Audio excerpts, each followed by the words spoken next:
Anda kembali bersama kami di Special Report pemirsa, dan kali ini kami akan mengulas kembali untuk Anda baik itu dampak dan juga sebaran dari daerah-daerah yang terkena imbas dari banjir lahar dingin. Nah pemirsa, banjir lahar dingin yang merusak permukiman warga, fasilitas umum hingga akses jalan di Sumatera Barat setidaknya berdampak terhadap sejumlah wilayah. Pertanyaannya, wilayah mana saja yang paling banyak terdampak? Kita lihat pemirsa dalam slide berikut ini pemirsa. Yang pertama, setidaknya ada 5 wilayah yang tercatat paling terdampak signifikan. Yaitu pemirsa, yang pertama ada di kota Kabupaten Padang Pariaman, kemudian berikutnya ada di kota Padang Panjang, Kabupaten Agam, Kabupaten Tanah Datar, dan juga ada di Kota Padang. 5 daerah ini pemirsa mengalami banjir lahar dingin, dan juga bahkan ada 1 dari 5 wilayah ini yang juga mengalami tanah longsor. Sehingga dari jumlah korban yang sampai dengan saat ini tercatat ada 67 orang yang meninggal dunia, itu tersebar di sejumlah wilayah ini alias ada di 5 wilayah ini pemirsa. Nah kemudian yang berikutnya adalah pemirsa, ada sejumlah sungai-sungai sebenarnya yang punya fungsi untuk kemudian bisa mengalirkan material dari muntahan Gunung Merapi ini pemirsa. Itu ada di mana saja sebenarnya? Nah ini ada di misalnya di Sungai Pua, ada di Sungai Candung, Sungai Tarap, Sungai Pariangan, dan juga Sungai Batipuah.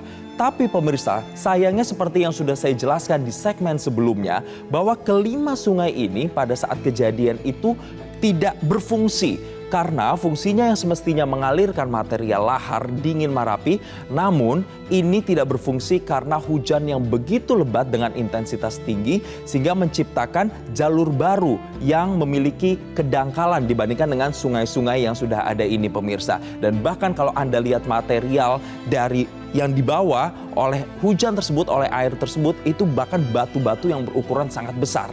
Nah untuk itu tentunya ada sejumlah dampak yang dirasakan pemirsa, termasuk juga korban jiwa dari peristiwa ini. Kita lihat sampai dengan siang ini, pihak dari BNPB itu mencatat atau melaporkan ada 67 orang yang meninggal dunia, kemudian ada 20 orang yang masih dalam pencarian.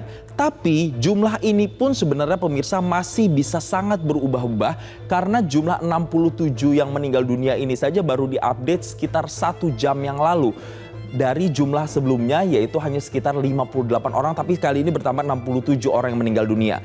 Belum lagi yang hilang pemirsa. Jadi memang ada indikasi dari keluarga yang bahkan belum melaporkan keluarga mereka yang hilang.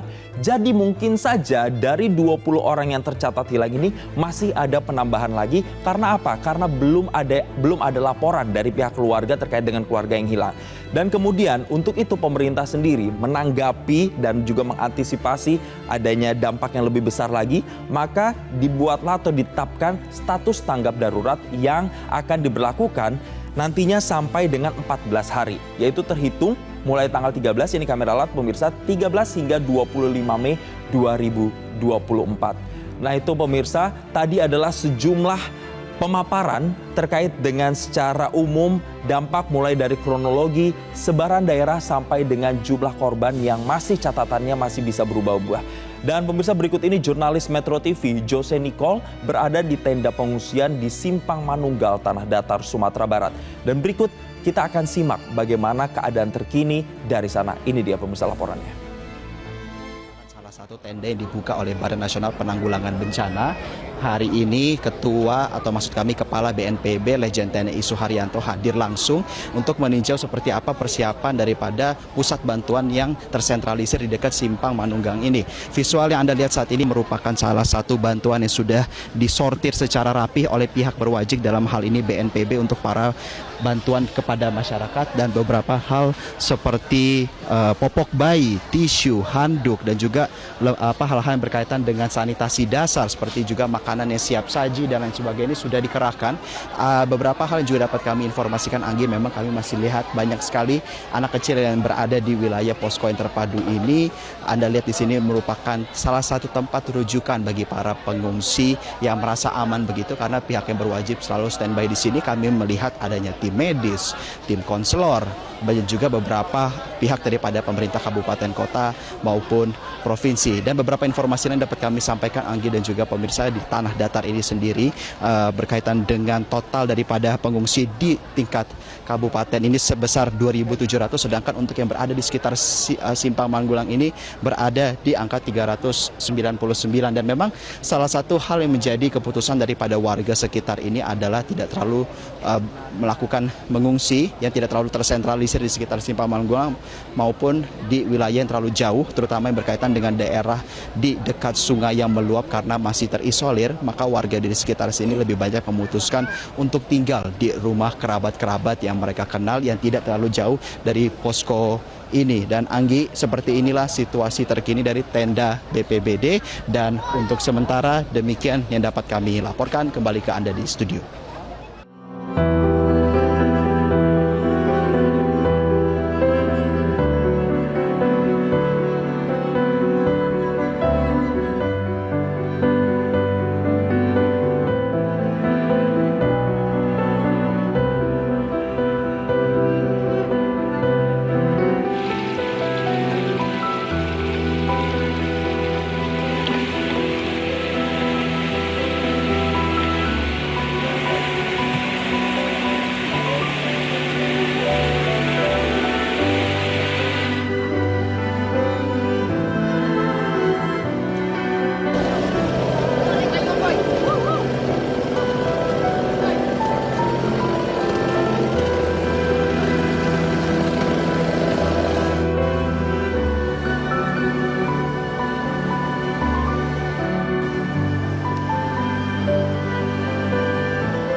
Dan pemirsa, kali ini kami juga akan ajak Anda untuk berbincang bersama dengan warga yang terdampak bencana lahar dingin di Kabupaten Tanah Datar. Ada Ibu Nurmailis. Selamat sore Ibu Nurmailis.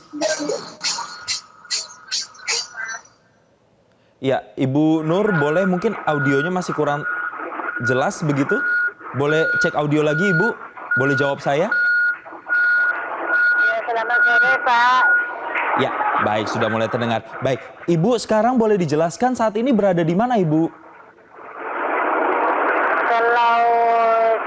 Kalau sini di rumah Pak. Baik, keluarga bagaimana? Apakah aman semua Ibu atau ada yang hilang atau jadi korban?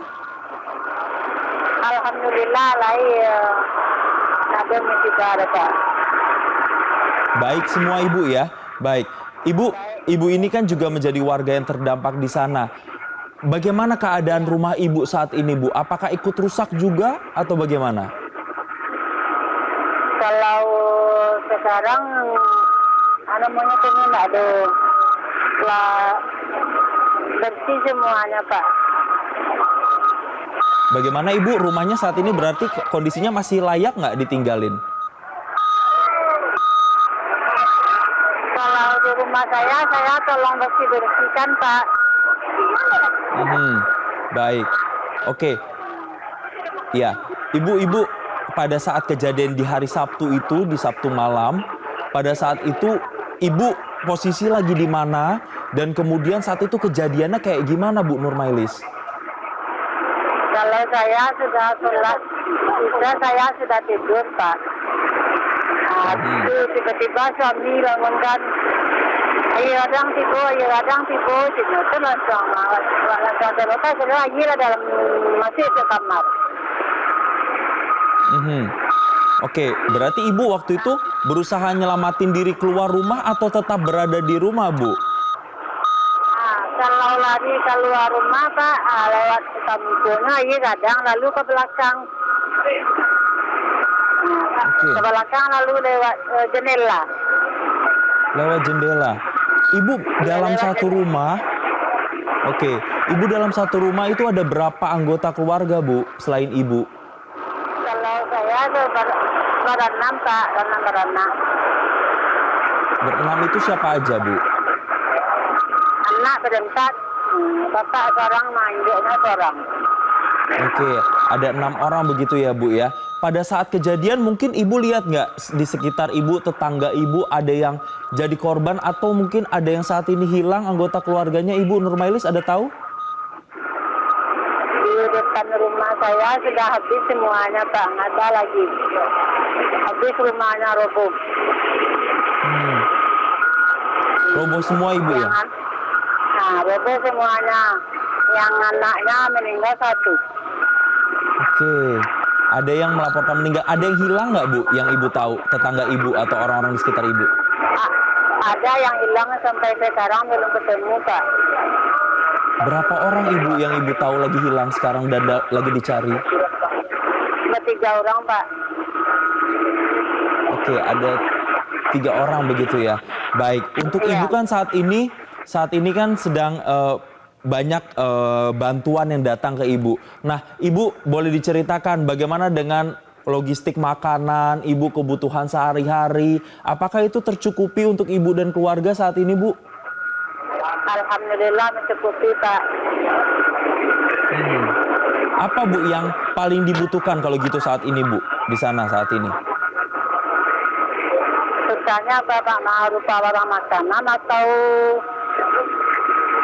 Apa saja, Bu? Ibu lagi butuhnya apa? Misalnya peralatan untuk tidur mungkin, alas tidur, atau obat-obatan mungkin, atau kebutuhan lainnya ada nggak, Bu, kira-kira yang paling dibutuhkan? Selimut mungkin? kalau bagi saya Pak, pakaian sama pakaian dalam. Pakaian dan pakaian dalam begitu ya, Bu ya, yang paling saat ini dibutuhkan. Kalau untuk makanan aman ya, Ibu ya, berarti saat ini, Bu? Insyaallah Pak, aman. Oke, aman ya. Tadi siang itu kalau boleh diceritakan, Ibu tadi makan apa, Bu? Kalau tadi pagi makan nasi goreng Pak, jam 8. Lah jam setengah 1 makan nasi putih. Lauknya apa tuh, Bu? Ada telur, ada, jadi cukup lah, ada makan-makan yang bergizi Pak. Oke, jadi memang kebutuhan makanan tidak menjadi masalah. Nah, untuk dapat makanan tadi itu, Ibu harus ke dapur umum atau diantar sama warga yang ada di sana atau tim bantuan? Diantar sama orang Pak. Diantar.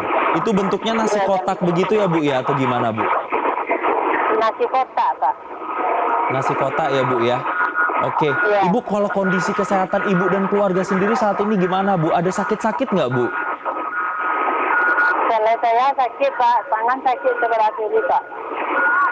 Mohon maaf, Ibu boleh diulang tadi agak kurang jelas. Sakit di bagian mana, Ibu? Sebelah kiri sakit tangan Pak. Oke, tangannya sakit gitu ya, Bu ya. Sakitnya seperti apa, Bu, rasanya? Sakit dalam tulang tuh Pak, membengkak, membiru.